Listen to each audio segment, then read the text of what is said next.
masih mendengarkan Berproses Menuju Kesejatian Diri bersama Siwo Agus Hidayat.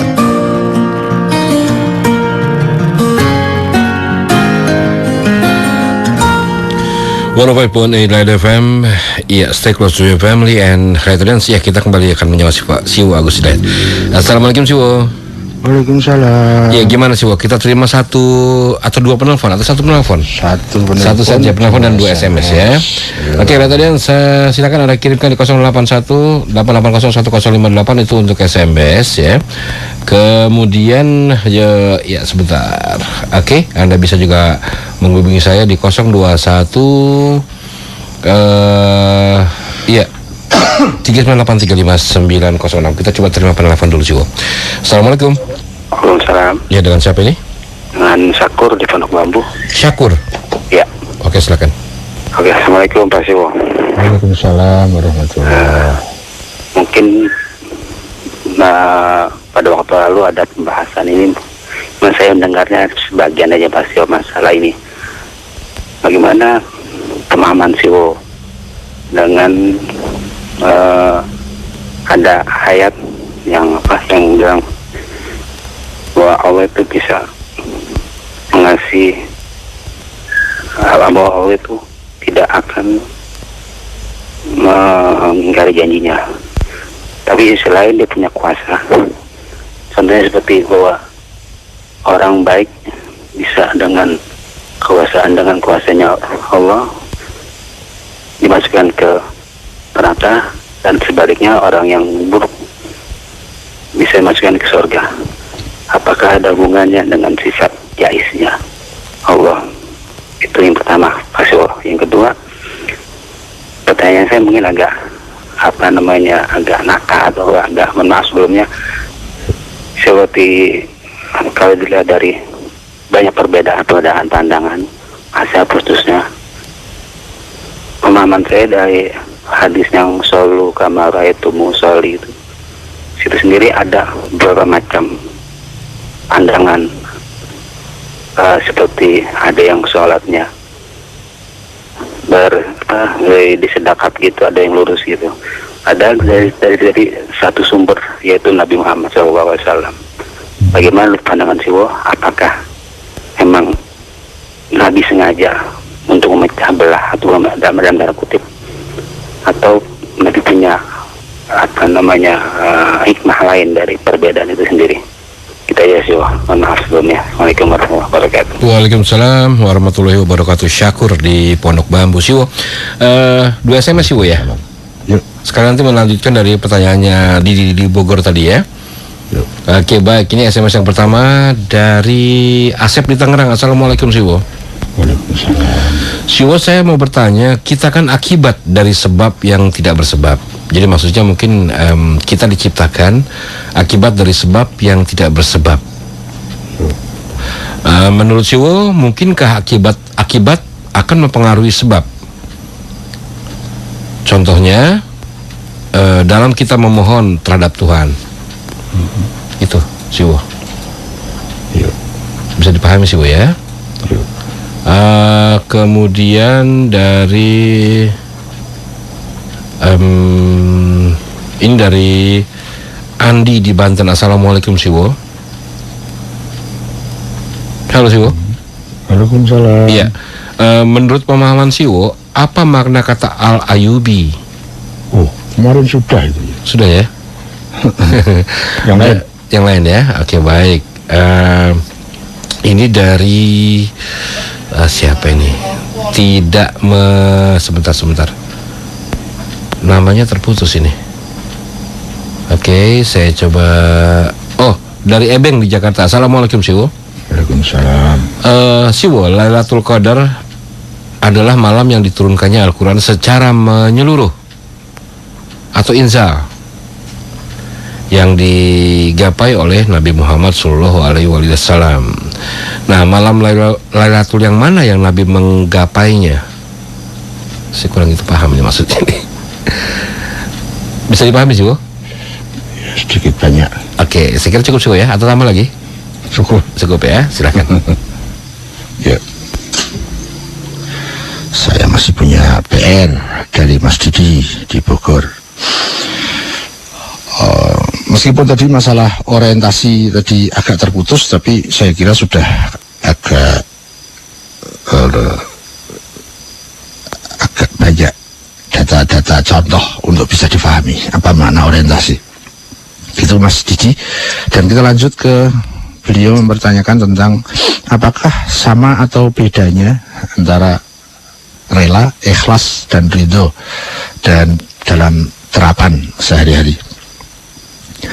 Rela, ikhlas, dan ridho. Nah, di sini ridho saya gabungkan dengan rela karena memang sama. Ridho itu bahasa Arab, bahasa Indonesianya rela. Ya, jadi bukan rela, ikhlas, dan ridho. Itu ridho sama saja kok dengan rela. Maka menjadi rela dan ikhlas atau ridho dan ikhlas. Ya, ridho, redok kalau bahasa Betawinya kan redok. Ya, itu bahasa Indonesianya rela. Jadi ridho dan rela itu sama. Ya. Lalu apa bedanya dengan ikhlas? Kurang lebih agak global saja mengingat space waktu ya. Rela itu sikap diri kita dalam menerima sesuatu, termasuk sesuatu itu apapun kejadian-kejadian yang sudah terjadi, yang akan terjadi ya. Jadi rela itu sebuah reaksi terhadap sesuatu yang terjadi. Itu rela. Misalnya saya bisnis laba. Siapa yang gak rela? Rela lah. Tetapi pada saat bisnis rugi, kan kejadiannya begitu. Nah, bisa enggak kita rela? Ya, itu sangat tergantung kepada mutu kedirian seseorang. Untuk rela, pada saat cocok dengan keinginannya, itu enggak usah belajar, semua orang bisa. Ya, bisnis laba, ya semua rela. Nggak usah belajar itu. Tapi kalau kita mau menjadi di atas rata-rata, lebih bermutu, itu apakah kita bisa rela pada saat kita bisnis rugi? Yang bisa seperti itu minimal ya, yang mengembangkan orientasi tugas. Kalau orientasinya masih orientasi hasil, ya pasti kecewa, pasti tidak rela. Ya, rela itu menerima dengan senang, ya, tidak terbebani, tidak kecewa, tidak shock, tidak stres, ya, rela. Anaknya mati, nah, itu kaitannya dengan rela, bukan ikhlas. Ikhlas ada space-nya, ada wilayahnya sendiri.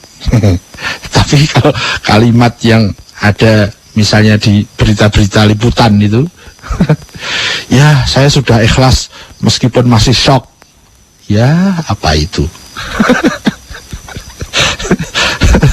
Sudah ikhlas kok masih shock. Ya namanya nggak ikhlas. Padahal yang dimaksud ikhlas di situ rela. Itu loh. Wah kan jadi tumbang tindih toh. Suaminya atau istrinya atau orang tuanya atau anaknya yang disayangi meninggal dunia. Ya, saya sudah ikhlas meskipun masih shock. Ya, begitulah bahasa masyarakat. Kalau menggunakan bahasa saya, yang tepat pada kasus itu adalah rela. Rela itu berarti sudah menerima dengan lega, legowo, tak lagi terbebani, tak lagi kecewa, tak lagi shock, apalagi stres. Itu namanya rela. Contohnya pada saat kita bisnis laba, rela. Itu ridho namanya. Nah, apa yang harus kita relai, yang harus kita redoi, Ya tergantung kita mau menggunakan nafas kita atau nurani akal kita. Tapi begini, sesuatu yang semestinya, sewajarnya, selazimnya, seharusnya yang harus kita relai adalah Tuhan. Karena Tuhan sumber kebenaran, Tuhan sumber kasih sayang, Tuhan sumber kebijakan. Maka apapun yang menjadi keputusan Tuhan, semestinya kita rela. Lah, apa aja tuh keputusan-keputusan Tuhan? Ya kan banyak. Antara lain keputusannya bahwa anak kita harus mati, istri kita harus mati, suami kita harus mati, orang tua kita harus mati. Itu salah satu keputusan Tuhan. Lucu kalau kita nggak rela. Konon kita yakin Tuhan maha benar, Tuhan maha bijak, Tuhan maha adil, tapi terhadap keputusannya kita nggak rela. Itu menunjukkan bahwa ada krisis tauhid dalam diri kita. Ya, rela. Orang yang orientasi hasil tidak mungkin dia bisa rela terhadap apa-apa yang terjadi sementara dia tidak menginginkannya. Berbeda dengan orang yang mengembangkan orientasi tugas, orientasi sebab, orientasi proses, orientasi ikhtiar. Dia bisa merelakan segala sesuatu yang terjadi. Orangnya disebut tawakal. Tawakal, dia konsentrasi, berikhtiar, optimal, maksimal pada tugasnya. Setelah itu dia tawakal apapun yang akan terjadi. Ya, jadi orientasi hasil adalah musuh besar dari tawakal. Orang yang mengembangkan orientasi hasil mustahil bisa tawakal, dan dirinya akan dipenuhi dengan stres, shock, kecewa, dan lain-lain. Saya turut berduka cita kepada orang-orang yang mengembangkan orientasi hasil. Sayangnya, itu yang diajarkan di sekolah-sekolah, di kampus-kampus, bahkan di pondok-pondok. Pak Yai ngajar itu. Yuk kita sedekah biar bisnis lancar. Yuk kita tahajud biar lulus. Yuk kita apa itu namanya? Biasanya kalau mau ujian itu pada apa itu? Kita mengadakan majelis zikir agar besok lulus. Kita diajari orientasi hasil terus. Dan itu sama dengan merusak kebahagiaan yang semestinya bisa kita gapai. Tapi dengan orientasi hasil seperti itu menutup kebahagiaan-kebahagiaan yang semestinya bisa kita raih. Ya, jadi seseorang untuk bisa rela, yang dikembangkan harus orientasi tugas, orientasi sebab, bukan orientasi hasil atau orientasi akibat. Rela. Apa bedanya dengan ikhlas? Ikhlas adalah gerakan diri kita, aktivitas kita, action kita, apapun yang kita lakukan dalam rangka menuju Tuhan. Jadi ikhlas hanya bisa dikaitkan pada saat ada pusat tujuannya adalah Tuhan. Ya, itu ikhlas. Apa yang dalam sehari-hari? Mandi. Mandi, tapi tujuannya Tuhan. Tujuannya bukan bersih, bukan. Bersih itu nggak usah dituju, dia ikut kok. Mandi adalah salah satu perintah Tuhan. Saya lakukan mandi karena saya mentaati perintah Tuhan. Bersih, ikut, nggak usah kita tuju. Jadi kita bisa ikhlas dengan mandi. Kita bisnis dengan ikhlas, berarti yang kita tuju Tuhan. laba rugi ngikut. Kalau bisnis kita benar, profesional, laba ngikut. Kita kuliah, kita sekolah, kita jadikan ikhlas. Jadi kuliah, sekolah dalam rangka menuju Tuhan. Pandai, pasti ikut sudah. Kita nggak mau nyontek, kita nggak mau macam-macam, kita nggak mau sogok menyogok, suap menyuap. Pasti kita pandai. Nggak mungkin tidak. Jadi belajar bukan untuk pandai, sekolah bukan untuk pandai, tapi untuk melaksanakan perintah Tuhan dalam rangka taqarruban ilallah, lillahi ta'ala, mendekatkan diri kepada Allah. Nah, berarti bisnisnya ikhlas, kuliahnya ikhlas. Kalau seandainya bisnis itu dan belajar itu bisa kita kemas jadi ibadah dengan ikhlas, 90% hidup kita selamat. Coba direnungi kalimat saya ini. Kalau bisnis dan sekolah atau kuliah itu bisa kita kemas menjadi ibadah, 90% hidup kita selamat, terselamatkan.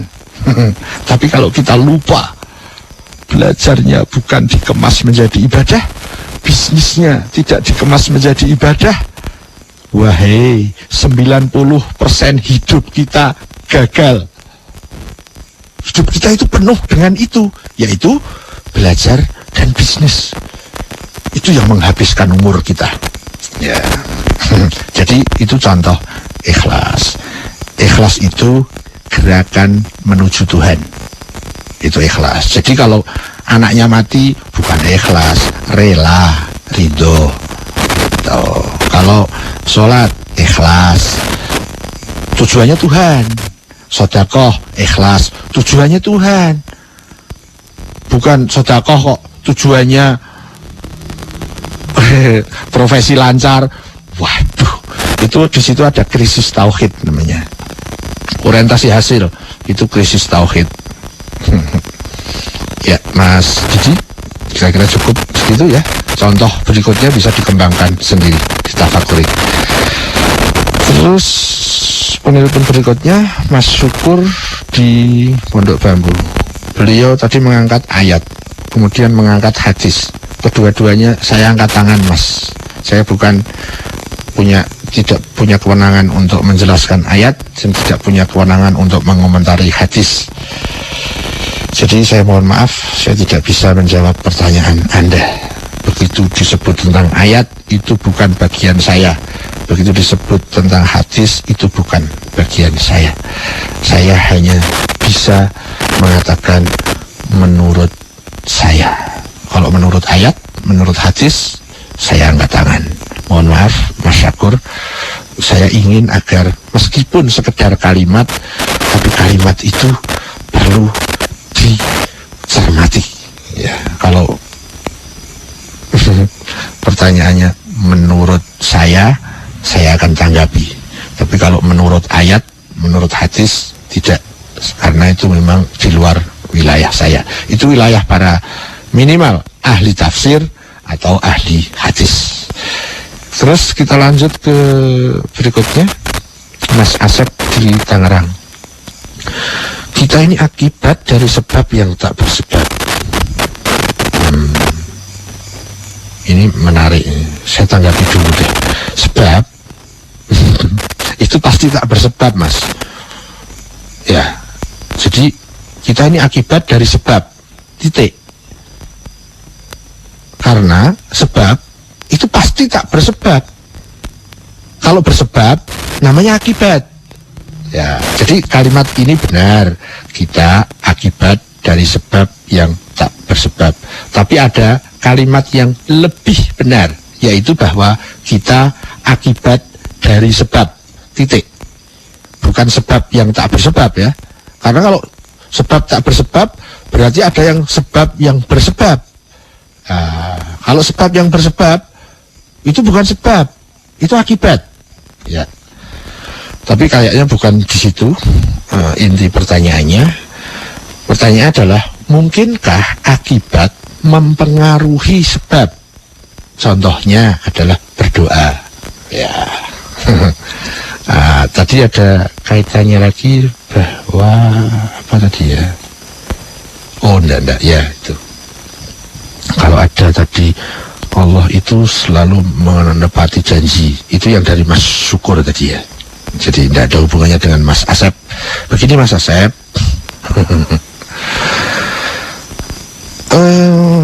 Yang mempengaruhi akibat itu pasti sebab. Ya. Akibat dipengaruhi oleh sebab. Sebab mempengaruhi akibat. Pertanyaannya, mungkinkah akibat mempengaruhi sebab? Jawaban saya, tidak mungkin. Karena seluruh dirinya si akibat itu, seluruhnya adalah pengaruh dari sebab. Seluruh dirinya ada di dalam diri sang sebab. Bagaimana dia bisa mempengaruhi sang sebab? Tidak bisa. Gitu. Lalu bagaimana dengan fenomena orang yang berdoa? Begini, sang sebab itu sudah membuat hukum. Siapa yang berdoa, aku kabulkan. Jadi itu dekret sang sebab. Bukan tanpa dekret, tanpa hukum, tiba-tiba orang berdoa kemudian mempengaruhi sang sebab. Tidak. Sang sebab sudah memberikan ruang, sudah memberikan dekret, sudah memberikan hukum. Wahai siapa yang berdoa, begini. Wahai siapa yang tidak berdoa, begini. Ya, itu sudah ada sebelum orang berdoa. Jadi bukan akibat mempengaruhi sebab, tidak. Akibat menyesuaikan kehendak sang sebab. Gitu loh Mas, lebih lengkapnya begitu, biar kita nggak salah memahami. Sang akibat menyesuaikan kehendak sang sebab, maka dia berdoa. Gitu, bukan Tuhan dipengaruhi oleh kita. Ya, nggak hebat dong kalau dia bisa dipengaruhi oleh kita. Kita berbuat baik, Tuhan tersenyum. Kita berbuat buruk, Tuhan marah. Memang Tuhan lemah banget bisa dipengaruhi oleh kita. Tuhan berubah-ubah lagi, habis senyum marah. Ya, itulah akibat krisis tauhid. Terjadi hal-hal seperti itu. Kita lanjut. Tadi ada pertanyaan yang kemudian direvisi dari Mas Audi di Banten. Mohon maaf, pertanyaannya apakah yang dimaksud Al-Ayyubi? Kemarin sudah, dan saya sudah menjawabnya dengan saya tidak tahu, karena tidak jelas. Karena Al-Ayyubi itu bisa sekedar nama orang, tapi bisa juga nama sebuah klan, yaitu klan dari Ayub. Bisa jadi itu anak turun Nabi Ayub, atau bisa yang lain. Ya, kita lanjut. Yang terakhir, Mas Epeng di Jakarta, Lailatul Qadar. Di sana Al-Quran diturunkan secara inzal, jadi menyeluruh. Lailatul Qadar adalah malam Al-Qadar. Pertanyaannya, malam yang manakah itu? Malam Lailatul Qadar, yaitu yang jadi misteri sampai sekarang kan?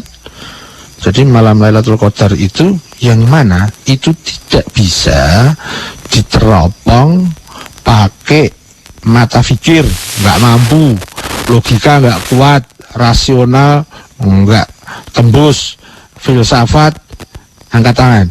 Karena ini wilayah full spiritual dan tingkatnya sangat tinggi. Itu hanya bisa dilihat dengan mata spiritual, mata hati, mata jiwa. Jangan keliru mata najwa ya. Mata jiwa, mata spiritual. Nah, ya kira-kira begitu. Lailatul Qadar. Dan kemudian kita diajari setiap bulan Ramadan di sana ada Lailatul Qadar. Ya, yang manakah itu? Itulah misteri dalam rangka agar kita terus punya motivasi, semangat, memproses diri agar kita bisa sampai ke sana. Sehingga saya bisa melihat dengan ilmu hudur saya, bekalnya adalah kesucian. Dimulai tanggal 1 Ramadan, penghapusan dosa-dosa, pensucian, pembersihan, bulan pertaubatan, agar kita mempunyai mata hati yang bisa melek dan melihat. Ya, disitulah bisa diketahui kapan Lailatul Qadar itu, malam yang manakah itu. Ya, kayaknya habis. Ya, kita masih punya waktu sekitar 7 menit lagi, Siwo. Satu SMS lagi ya. Oke. Baik, di 0881-880-1058. Boleh. Kalau ini boleh by phone, boleh by Oh SMS. iya, oke. Katanya SMS sudah masuk nih, Siwo. Kalau ada telepon lebih bagus. Oke, bisa waktu di ini ya, Siwo ya. Tapi ini SMS sudah cukup banyak, Siwo. Gimana, Siwo? Ya, SMS. SMS ya. Oke, saya coba sebentar. Saya coba refresh dulu. Ini dari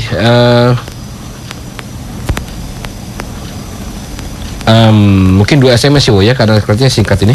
Satu dulu. Satu ya. Ini dari Dedi di Tangerang. Assalamualaikum, Siwo. Dari Dedi di Tangerang. Dedi. Yo. Menurut Siwo, mana yang lebih penting, zakat atau sedekah? Mana yang lebih penting? Ya, zakat Atau sedekah? sedekah. Ya. Oke, yang keduanya dari Satu dulu. Satu dulu, oke. Nanti silakan, kalau Siwo. waktunya masih kita lanjut. Monggo, Siwo. Ya. Iya. Mas Dedi, mana yang lebih penting, zakat atau sedekah? Gini Mas, teori globalnya lebih pentingkan yang wajib dari yang sunnah. Kenapa? Kalau yang wajib kita tinggalkan itu buruk, sementara kalau sunnah kita tinggalkan itu bukan buruk. Ya, jadi dulukan yang wajib dari yang sunnah. Nah, kalau kita masukkan dalam topik ini, zakat atau sedekah, kita lihat dulu apa definisi zakat dan apa definisi sedekah. Nah, kalau sedekah itu misalnya begini, atau kita pakai istilah masyarakat saja ya, kan kayaknya jelas kalau pakai istilah masyarakat. Zakat itu sesuatu yang wajib kita lakukan dengan syarat dan ketentuan berlaku. Ya ada syarat rukunnya dah, tapi jelas hukum zakat itu wajib bagi yang sampai kepada syarat-syaratnya. Ya, sementara sedekah saya menggunakan bahasa masyarakat, ya meskipun nanti kalau menggunakan bahasa teknis, sedekah itu macam-macam ya, termasuk menafkahi itu masuk kepada kategori sedekah. Tapi sedekah, sehingga sedekah itu ada yang wajib, ada yang sunnah gitu nanti. Tapi kita pakai istilah sosial saja. Sedekah itu maksudnya memberi santunan secara sukarela ya. Dan kalau sedekah dalam makna seperti itu hukumnya sunnah. Jadi mana yang lebih didulukan? Yang wajib. Yang mana? Zakat. Karena zakat itu wajib, sedekah itu sunnah. Yang ideal dua-duanya. Yang tidak baik kalau sedekah tapi tidak zakat, itu tidak baik. Sedekahnya tadi baik, tapi tidak baiknya lebih gede. Ya, gitu. Lanjut Mas, satu lagi yuk. Ya, punya 4-5 menit tersisa. Ini dari Pamela di Situ Gede. Pamela Situ Gede. Oke, Assalamualaikum, Siwo. Waalaikumsalam. Siwo, saya mau bertanya, menurut pemahaman Siwo, seberapa penting kita menguasai bahasa Arab dan kefasihan dalam membaca Al-Quran, dalam arti baca tulisan Arab, ya, dan dalam proses menuju kesejatian diri. Ya. Jadi maksudnya membaca Quran dalam berproses menuju kesejatian diri. Ya. Ya, silakan. Pentingkah bahasa Arab? Ya, kalau pertanyaannya pentingkah, kita harus melihat dari perspektif mana. Nah, misalnya begini, bagi orang yang sudah tua seperti saya nggak penting, tapi bagi anak-anak saya penting. Kenapa?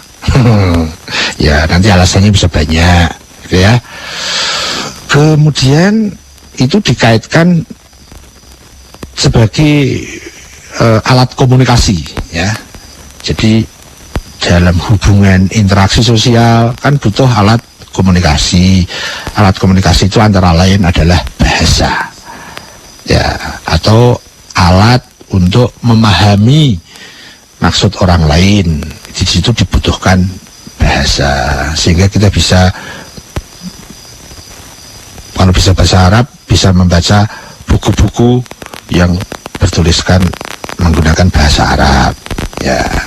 Itu kalau dihubungkan dengan Al-Quran, nah ini mungkin wilayahnya beda, ya. Pentingkah bahasa Arab dalam makna bisa membaca tulisan Arab?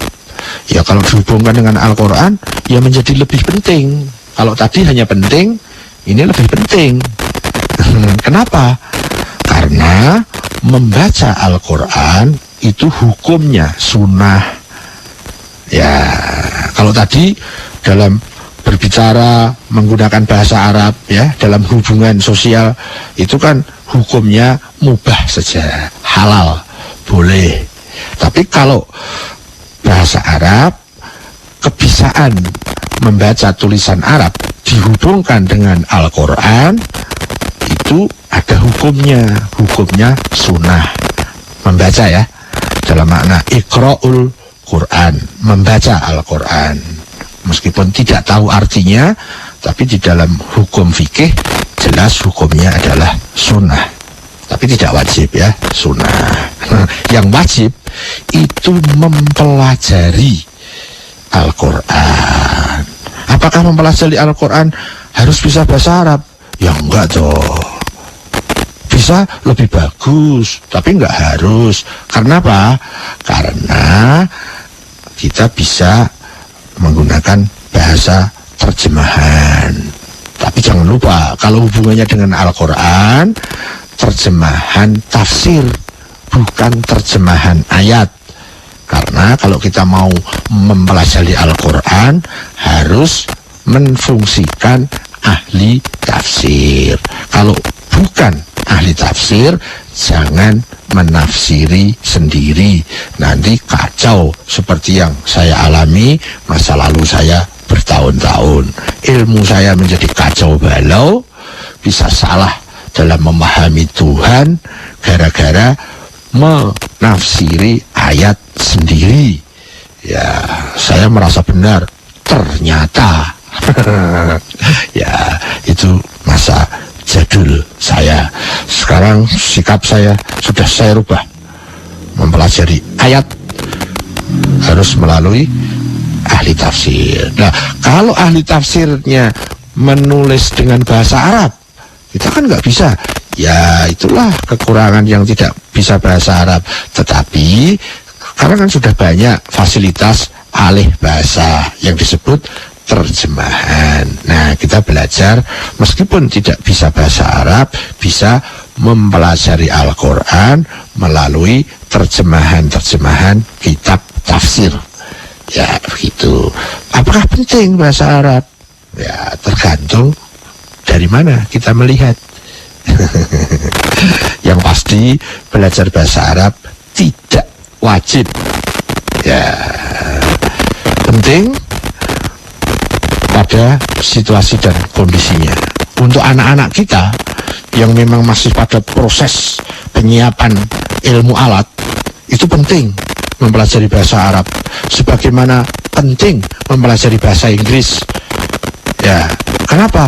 Penting dalam perspektif komunikasi. Iya kan? Kalau kita nggak bisa bahasa Inggris saja, wah, kita untuk akses teknologi bisa terlambat, toh? Ya, meskipun juga bisa bisalah dengan bahasa Indonesia. Tidak tahu bahasa Inggris juga bisa kok, akses teknologi bisa. Tapi akan lebih cepat kalau sarana bahasa Inggris itu ada pada anak-anak kita. Kemudian untuk mempelajari ilmu-ilmu yang terkait dengan hasanah, ilmu Islamiyah, itu kan basicnya memang bahasa Arab. Nah, kalau kita ingin lebih cepat untuk bisa memacu diri dalam hasanah keislaman, ya tentu mempelajari bahasa Arab menjadi penting. Yaitu bagi anak-anak. Kalau bagi saya, ya sudah terlambat, sudah tua. Lebih penting memahami belajar Al-Quran, ya, ketimbang belajar bahasa Arab. Karena belajar bahasa Arab itu butuh keseriusan tertentu dan kesulitan-kesulitan tertentu. Sekarang saya sudah tua, ya kita lebih mementingkan yang primer. Primernya apa? Memahami Al-Quran dan mempraktekkan dalam sehari-hari. Kalau anak-anak kita yang masih pada proses belajar bahasa, itu perlu kita tekankan. Bahasa Arab, bahasa Inggris, jangan lupa bahasa Indonesia, itu bahasa nasional. Jadi 3 bahasa yang mungkin saya bisa himbau kalau anak-anak kita ingin belajar bahasa. Mana yang lebih penting? Ya, sepanjang yang saya tahu, bahasa Indonesia, bahasa Arab, bahasa Inggris. Itu menjadi ilmu alat bagi anak-anak kita sehingga mampu berpacu lebih cepat. Karena memang itu bahasa-bahasa yang diperlukan. Ya, pentingkah bahasa Arab? Kita lihat dulu dari mana kita memandang. Bagi generasi tua sudah terlambat. Jadi menjadi menurut saya tidak penting. Nah, bagi anak-anak menjadi penting karena itu akan menjadi alat yang cukup efektif. Nah, bagaimana kalau nggak bisa membaca Al-Quran? Ya nggak apa-apa. Itu sunnah saja kok. Ya terus kalau sholat kan pakai ayat, ya kan bisa menghafal, nggak harus membaca. Ya, jadi tidak ada alasan untuk kita tidak maju, untuk kita tidak berproses, meskipun kita tidak bisa baca tidak bisa baca Al-Quran, nggak apa-apa. Itu bukan alasan untuk kita berproses maju. Tidak bisa membaca Al-Quran, ya menghafal toh. Menghafal kan bisa. Tapi ada yang lebih penting dari membaca dan menghafal, yaitu memahami maksud-maksud dari Al-Quran, memahami maksud-maksud Tuhan Allah, memahami hukum-hukum Al-Quran. Karena di situ juga ada hukum-hukum yang memang sudah didekretkan oleh Allah. Jadi kita bedakan mana yang primer, mana yang sekunder. Kita bedakan mana yang substansi, mana yang aksiden. Kita utamakan yang utama, kemudian yang penting. Yang tidak penting nggak perlu digubris juga, tidak apa-apa. Itu kayaknya deh, paling tidak itu menurut saya. Ini bro, waktu nih bro. Iya, sudah lebih 6 menit sih bro. Aduh. Asik. Pokoknya kalau lebih sebenarnya asik. Berorientasi terhadap hasil sih bro ya. Terhadap pekerjaannya. Apa coba? Ya, orientasi sama pekerjaan kan ada rule-nya. Betul. Jangan melanggar batas. Iya. Itu namanya tidak orientasi. Gitu. Jadi yang salah sekarang saya sih bro ya. Ya? Yang salah saya ya. Ya kita salah deh. Saya salah ngelantur, sampean salah nggak ngingetin saya. Sampean punya tugas itu. Habisnya asik sih bro. Harus Itulah. tuntas. Kalau udahnya asik kan. Teman-teman, terima kasih atas partisipasinya. Mohon maaf kekurangan saya. Semoga kita dipersaudarakan dalam BMKD. Semoga kita dipersaudarakan dalam berkah. Semoga kita dipersaudarakan dalam Tuhan.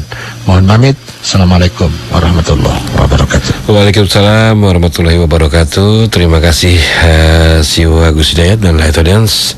Terima kasih juga untuk kebersamaan Anda ya dalam berproses menuju kesejahteraan diri. Mudah-mudahan apa yang sudah disampaikan atau dalam proses kita atau dalam pembicaraan kita malam hari ini betul-betul bisa bermanfaat untuk kita. Amin. Baik, akhirnya saya Monik, Jack Pelan-Pelan dan juga Sarif Mukodapit mohon diri. Kita insya Allah bertemu lagi minggu depan di jam dan waktu yang sama. Wabillahi taufiq wa hidayah. Wassalamualaikum warahmatullahi wabarakatuh. Terima kasih. Anda sudah mendengarkan Berproses Menuju Kesejatian Diri bersama pemikir spiritual Siwo Agus Hidayat.